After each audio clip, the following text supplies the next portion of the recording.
Il est 7h24, Patrick. Philippe Vandel, pourquoi les lions ont-ils une crinière? Mais oui, c'est une question d'actu, vous l'avez peut-être entendu en début de semaine, l'élection de la nouvelle Miss France 2018, Maëva Cook, qui a été marquée par une petite polémique. Écoutez. Puis après une Miss France blonde, une brune, une à la crinière de lionne, pourquoi pas une rousse?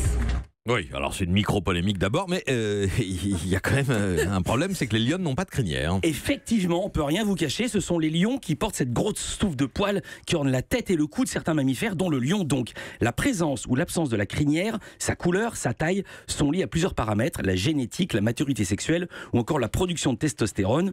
Plus elle est abondante, plus elle est sombre, plus le lion est en bonne santé. C'est très beau, mais c'est pas pour faire joli.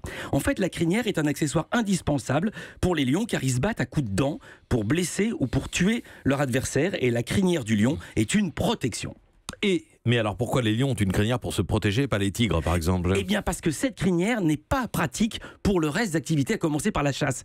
Et la grande différence entre le lion et le tigre, et la plupart des félins, c'est que le roi des animaux ne chasse quasiment jamais. Et non, c'est la lionne qui chasse pour lui. Et d'ailleurs, les lionnes chassent en groupe. Le rôle du mâle, c'est de se reproduire, donc de supplanter ses rivaux, puis de protéger son territoire, son clan. Mais surtout, il se bat contre d'autres lions pour savoir qui sera le mâle dominant, d'où la crinière autour du cou, pour se protéger de ses congénères, alors que les tigres chassent pour eux-mêmes et donc pas de crinière qui pourrait les pénaliser. Et voilà Philippe Vandel. ben voilà. Bah oui, et voilà, 9h30, Village Média. Tout à fait autre chose, nos invités seront Mélissa Thuriot, oui, non, ça aurait pu être un documentaire animalier, Certes. qui signe sur M6 un documentaire, Leur combat pour un toit. Il est question de mal loger avec la Fondation Abbé Pierre. Ça viendra juste après un grand show d'humour, Rire pour un toit, avec le magicien et plein d'autres, Éric Antoine. Europe 1.